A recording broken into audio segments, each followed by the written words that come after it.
नमस्ते, मैं आशा डॉट तेज कदम चैनल में आपका स्वागत करती हूँ। आज मैं आपको कोई गीता का श्लोक नहीं सुना रही, कोई मोटिवेशनल थॉट नहीं बता रही। आज मैं आई हूँ हरियाणा के गुरुग्राम के बुढ़ेड़ा नाम के गांव में दर्शन आश्रम जो एक प्राकृतिक चिकित्सा केंद्र है।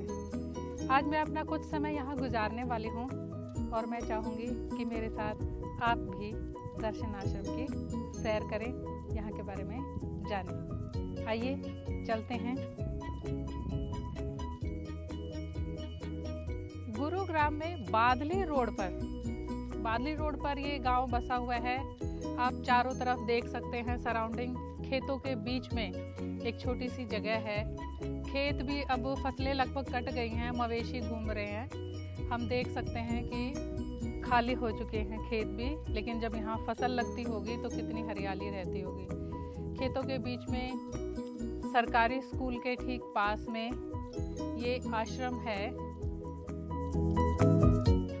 इस आश्रम की विशेषता है कि यहाँ पर पंच तत्वों के द्वारा चिकित्सा की जाती है। ये एक ऐसी जगह है जहाँ पर बहुत सारी असाध्य बीमारियों का इलाज किया जाता है। और प्लस पॉइंट यहाँ का ये है कि यहाँ जो चिकित्सा की पद्धति है वो मेडिसिन फ्री है। केवल खान पान में बदलाव करके ही, लाइफस्टाइल को सुधार कर ही यहाँ पर असाध्य रोगों का इलाज किया जाता है।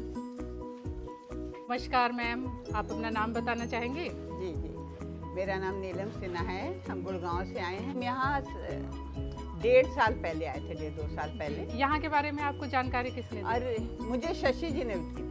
शशि जी कहती थी मुझे कि चलो चलो चलो। फिर इसी बीच में क्या हुआ वही कहते जब तक आदमी आता नहीं है, जब तक कुछ पड़ता नहीं। फिर हम बरसाने गए तो वहाँ मुझे फीवर आ गया।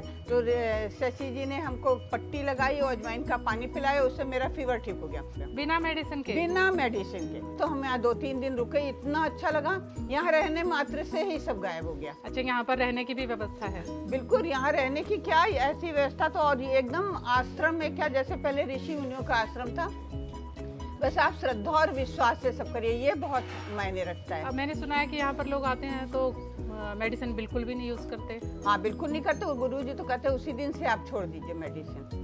तो यहाँ की लाइफ मेडिसिन फ्री लाइफ होती है? मेडिसिन फ्री की ये साक्षात भगवानी है। गुरुजी जो इतनी सेवा कर रहे हैं आज इस गुड़गांव के बीच में, एकदम आश्रम जैसा यहाँ पर स्थान है। क्या हमें गुरुजी तो हमारे पिता तुल्य हैं, तो हमें उनसे बहुत स्नेह है और बहुत प्यार भी मिलता है। तो जैसे लगता है ना, एक बेटी बाप के यहाँ भागती है, तो मेरा ऐसे ही है। हाँ, ये स्थान ऐसा है कि बिना सत्कर्म के कोई आ भी नहीं सकता।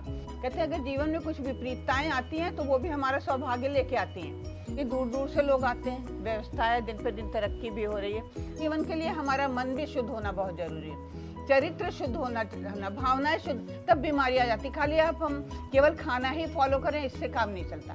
मन वचन कर्म से हमें शुद्ध, और जो बता रहा है उसके पास समर्पण बहुत जरूरी है। पवित्रता कहें या यहाँ की हम इसको दिव्य भूमि कहें, दिव्य भूमि, पवित्र भूमि, सच्चरित्र भूमि, जो भी कहें, और जो भी यहाँ है वो भाग्यशाली है कि बीमारी के कारण ही आया, तो इस माहौल में आया, और भाग्यवान ही यहाँ रुक सकते हैं। तो इसलिए वो बीमारी भी हमारे लिए वो स्वास्थ्य का ही कारण बना। बहुत बहुत धन्यवाद, आपने इतने अच्छे शब्दों में दर्शन आश्रम के बारे में और गुरुजी के बारे में हमें मार्गदर्शन दिया। बहुत बहुत धन्यवाद। ईश्वर की कृपा आपके ऊपर यूं ही बरसती रहे और आप यूं ही मुस्कुराते रहे। धन्यवाद। धन्यवाद। ये आप देख सकते हैं, आश्रम बहुत ज़्यादा बड़ा नहीं है, लेकिन ये आश्रम की सराउंडिंग्स हैं अंदर से। और अंदर स्वामी जी स्वास्थ्य की शिक्षा दे रहे हैं। आइए सुनते हैं क्या बता रहे हैं। सिर्फ संतों महात्मा गुरुओं के ज्ञान के द्वारा हमारे अंदर जागृत होता है। हमें समझना है कि जीवन जीने वाली परमात्मा की जो शक्ति है, उसने हमारे जीवन के लिए क्या नियम बनाए हैं, उनका पालन हम लोग करें। पहला नियम आपको बताया जाता है, अपना खाना ठीक करो। भोजन, भगवान कृष्ण ने भी यह नियम बताए गीता में। युक्ताहार विहारस्य, युक्ता चेष्या कर्मसु, युक्ता स्वप्ना बोधस्य, योगो भक्ति दुखा। ये नियम सारे हमारे धर्मग्रंथों में लिखे, लेकिन हम इनको ना पढ़ते हैं, ना सुनते हैं, ना समझ है किसी को। ये नियम भी हमारे को अंदर का विवेक जागृत नहीं होता तो पता नहीं चलता कि भगवान कृष्ण कहते हैं सबसे पहला नियम युक्त आहार। जो भोजन परमात्मा तुम्हें देता है जमीन से, पेड़ पौधों से, सिर्फ वो भोजन खाओ, उसको बदलो मत, खराब मत करो, उसको खराब करके मत खाओ। गन्ना दिया तो भगवान ने गन्ना ही खाओ।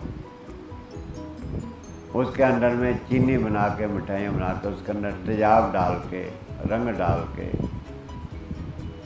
शरीर को नाश करने वाले तत्व डाल के, स्वाद डाल के बनावटी, वो मत खाओ। दूसरा नियम बताया कि शरीर की सफाई करो।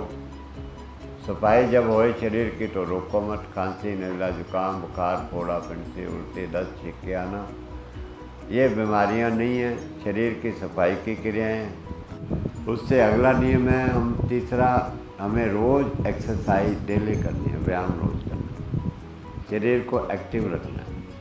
बीमारी हमारे ये गलत आहार से, गलत विचार से, गलत कर्म से हमारे अंदर बीमारियाँ। स्वामी जी हमें कुछ नियम बता रहे हैं स्वस्थ इस रहने प्रकार के से लिए हम कि किस उसमें प्रकार फंस हम गए। प्रकृति से खिलवाड़ ना करें। पहले हमने थोड़ा थोड़ा गंदा भोजन खाते रहे, स्वाद लगा जीभ को, मिठाइयाँ स्वाद लगी, पिज्जे बर्गर स्वाद लगे, ब्रेड बिस्कुट कुरकुरे चिप्स स्वाद लगते हैं हमारे। आया तो धीरे धीरे हमारे खून से दिमाग में चला गया, दिमाग में गया तो हमारा मन डिस्टर्ब हुआ, क्रोध आने लग गया हमारे को, हमारे विचार गंदे हो गए। पहले भोजन से शुरू करेंगे, फिर उसके बाद खांसी, नज़ला, जुकाम को रोकेंगे नहीं, बलगम निकालेंगे, छाती की सारी मस्तक की बलगम, खून को धोएंगे, साफ करेंगे, सारी ये मांसपेशियों को धोएंगे, सारी खून की नसों नाड़ियों को धुलेंगी, सारी पूरा क्लीन हो, प्राकृतिक। फिर हमारे विचार साथ साथ अच्छे होते जाएंगे। फिर रोज़ सत्संग सुनेंगे, ध्यान में बैठेंगे, रोज़ परमात्मा की कुछ सेवा करनी शुरू करोगे, सारे इंसानियत के रिश्ते बनाएंगे धीरे धीरे करके, कुछ धन का दान करेंगे। ये सब कुछ करके हम अपने जीवन को जो बिगड़ा हुआ गंदगी से भर गया उसको धोएंगे सारे। मेरे पास कोई दवाई नहीं और दवाइयों की ज़रूरत नहीं, ज़रूरत नहीं है। उस नेचर ने जिसने जीवन दिया सब कुछ हमारे लिए बना के रखा हुआ है, बनाया है सब कुछ, हमें बनाना भी है, हमें केवल उपयोग करना है और उनका विनाश नहीं करना, अपने अंदर जागरूक करना। स्वास्थ्य शिक्षा देने के बाद गुरुजी सभी जो रोगी यहाँ आए होते हैं उनसे उनकी बीमारियाँ पूछते हैं और उनको समाधान के बारे में बताते हैं, और तब जाके ये दोपहर का स्वास्थ्य शिविर कंप्लीट होता है। सब लोग भोजन खा के जाएं, गुरु जी का लंगर है, प्रसाद है, सब खा कर जाएं। स्वास्थ्य शिक्षा कक्षा के बाद हम सब ने वहाँ पर बड़े ही एक साथ मिलकर प्रेम पूर्वक लंगर का स्वाद लिया। यहाँ पर हाथ की चक्कियाँ रखी हुई हैं, उन्हीं से संगत आटा पीसती है और उसी का फिर चपातियाँ बनाई जाती हैं। ये बहुत ही सुंदर व्यवस्था है यहाँ की। सुबह गुरुजी द्वारा योग कक्षा चलाई जाती है, सभी रोगियों को उनके रोगों के अनुसार व्यायाम कराया जाता है। उसके बाद दोपहर को स्वास्थ्य शिक्षा दी जाती है, खान पान के बारे में बताया जाता है, और शाम को सत्संग का भी आयोजन किया जाता है जिसमें विचारों को शुद्ध करने के लिए, परमात्मा को ध्यान देने के लिए अभ्यास कराया जाता है। इस प्रकार हमारा सारा दिन आज आश्रम में बीता। आपको विस्तार से जानकारी डिस्क्रिप्शन बॉक्स में मिल जाएगी। आप भी समय निकालकर यहाँ पर ज़रूर आएँ।